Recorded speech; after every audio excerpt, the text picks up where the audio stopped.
Good evening, group. It's Sunday night, and this, I assure you, will become a regular practice every Sunday night.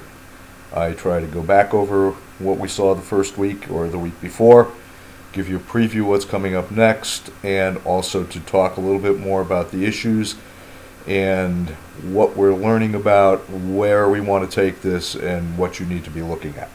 So, with that in mind, let's just go ahead. I am fresh back just last evening from coaching in Tampa all week, and as I may have mentioned in my introduction, I'm also one of the tennis coaches at the university, and we go down for spring break and get in a bunch of matches, a lot of training, and this year the site for that training is a place called the Tampa Tennis Club, and it's a beautiful 27-court facility, but it is located literally in the shadow of Raymond James Stadium on one side and the Yankees spring training facility on the other. We shared a parking lot with the Yankees. So I was kind of in an environment all week where I was surrounded by big-time professional sport while coaching NCAA Division II sport. So I am in my full coach mode still, and I'm just coming down and kind of shifting back into professor mode here. But what we started to look at last week was very much an overview, the introductory chapters in Leeds and von Allmen, okay, where we look at some of the literature about what sport's about in terms of economics and how to think a little bit like an economist, and how to, as I maybe hopefully got across to you, one of the biggest issues we're all going to have as the course goes forward, myself included, is to, we have to step out of thinking like a fan, and we really have to think economically like a business owner, like an owner of the franchise, the governor of the state, the mayor of the city, the commissioner of the league. The general manager is probably the lowest level we want to think like. This is where we need to be operating. And that's why I asked you last week, just review the material and give me three what you think are very important issues, because I wanted to see where is everybody thinking, and I noticed some common themes. A lot of us are worried about, salaries, stability of franchises, the antitrust suits with the antitrust actions with the NCAA, and how student athletes are treated. This is stuff we will get more specific on later in the course. You did a good job of presenting some issues. Now we're going to shift gears, and you're going to begin discussing those issues.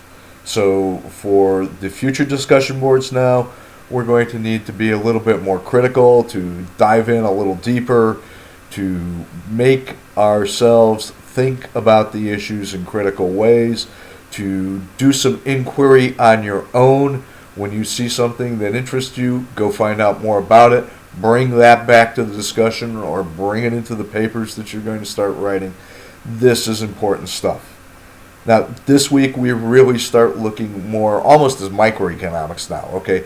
The sports franchise as a profit-making business.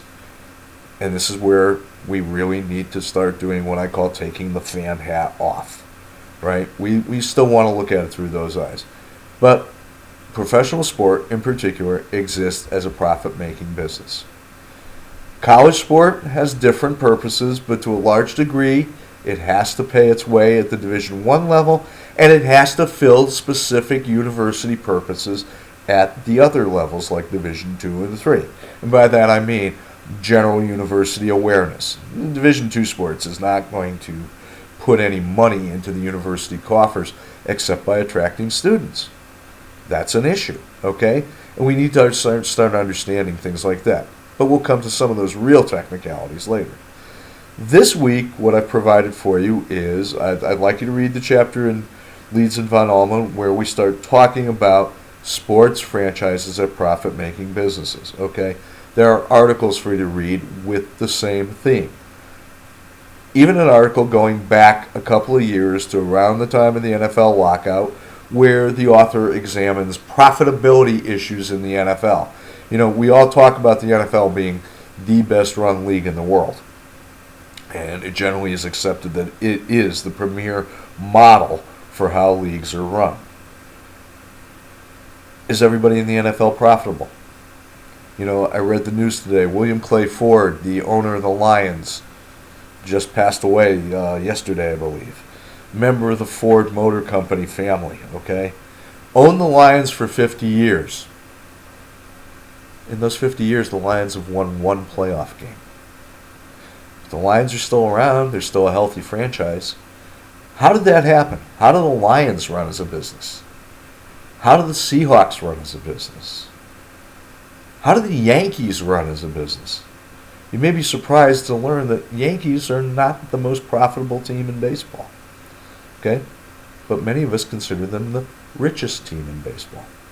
Provided you a link to Forbes magazine's list of the 50 most valuable franchises in the world. And I'd like you to think about that term in depth. Value versus profitable. I think you'll see some surprises on that list. I think you'll see some that you think are no-brainers that they're on that list.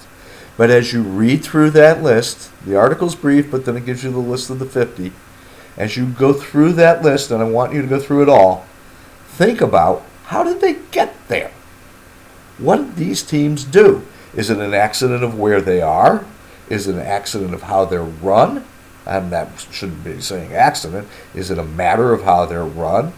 How do they do their marketing? What is their appeal? Can they lose and still make money? All these kind of things have to come to mind. So we really want to look at the total package of what sport is about as a collection of business entities. And I have 2 discussion questions for you this week. They have to do with the profitability of franchises and the regulation of those profits. Take a look at it, because it starts to bring in the function of leagues. That's another issue, but we want to start introducing it, so this is how I've chosen to do so. So this week, we're going to have to just crank it up a bit, and that's by intent. Last week was fairly introductory. This week, I want you to start examining the issues in more depth, do the reading before you do the postings in the discussion board, and really want you to do some digging on your own. It's going to be fairly easy, because many of the things that you're going to start seeing as topics this week are things that you can just go do quick searches on and find tons of information. I'd like you to use that to start feeding, so to speak, your posts, your explanations, your discussions with others. The point is to challenge each other to think, get me to think about things in a way I'm not doing it. My biggest point every time we go into the class is I want you to go out thinking, gee, I never thought of it that way before. If we do that, it's going to be very successful. So, the big message for this week, don't think like a fan. Think like an owner, a commissioner, something on that level.